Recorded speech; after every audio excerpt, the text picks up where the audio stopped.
In this presentation, we will discuss understanding the entity and environment.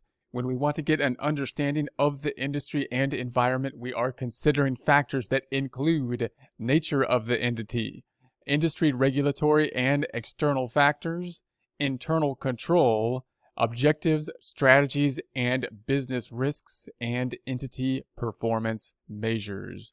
Auditor will obtain information to understand the nature of the entity. So what type of information are we going to get? We're going to gather this information to understand the nature of the entity. We want to gather information related to business operations, ownership and governance structures, investments and investment activities, financing and financing activities, and financial reporting. So we're going to gather information related to these areas. We're going to go into a few of these areas in more detail, starting with the business operations.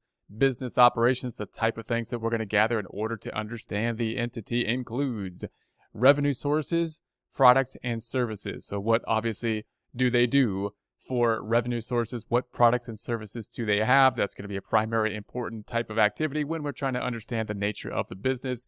Conduct and operations. We want to know who their alliances are, joint ventures, if they have any joint ventures, outsourcing of activities. Do they outsource some of their activities? Are they key activities? Are they very important? How dependent are they to people like joint ventures, alliances, and other people involved? Because that'll assess some of our risk factors with regards to them. Then we have the product facility locations. Obviously, where are they located? How many facilities do they have? Where do you produce these products? Where are they located at? Warehouse and offices locations. So we also want to understand where the offices are, where the inventory is stored, where the office locations are at, where's the admin done, business done. Are there any key customers? Who are your key customers? If they're in a type of industry where we have some very large customers, we want to make sure that we understand that, because larger customers or consolidation of larger customers could be a concern, because then we want to make sure that they're solid, because if they're not, that could be a problem. Key suppliers is the same thing. Do we have large suppliers? I mean, is a lot of the stuff that we sell coming from a particular supplier? If so, the company is obviously very dependent on that supplier, and that's going to be a significant factor to consider when considering the environment and risk related to it. Investment and investment activities. So we're going to understand the entity with regards to investment and investment activities, asking questions or looking into factors including recent or planned acquisitions or divestitures.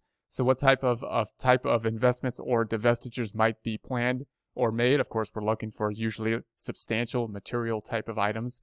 Investments and dispositions of securities and loans. Capital investment activities, as well as investments in partnership and joint ventures. Again, of course, we're typically looking for the larger scale type of items here when we're considering the business as a whole, considering material type of factors. Financing and financing activities. So we're trying to understand this business. What kind of financing do they have in order to help them generate or push forward with their operations? What kind of financing activities do they do? So we want to know if there's any subsidiaries and associated entities. So do they have any associated type of entities related to them that could be involved in their financing structure? Debt structure. So what kind of debt structure do they have? And we're going to want to know the leasing arrangements, if any.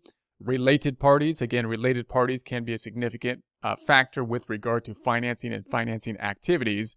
Use of derivative financial instruments. Are they using derivative financial instruments? Because, of course, that can add to some complexity with that type of instrumentation that we may need, actually some specialization in order to fully understand that type.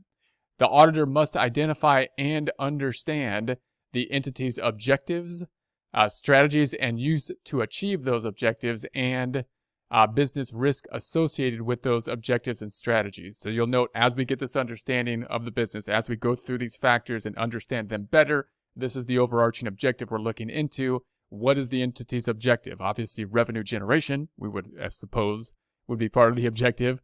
But what's their strategy for this objective? Strategies used to achieve the objective. What are they putting in place in order to get to that particular goal? We need to have an understanding of that so we know the nature of the business and therefore can better audit it. And then we want to know the business risk associated with those objectives and strategies. So what are the risks of the objectives in and of themselves, the industry, where they're at, and the risks of the strategies that they are implementing? Are they implementing strategies that are more or less risky as they try to achieve certain types of objectives? All these can be factors for helping us to assess what type of testing we need to do within the audit engagement.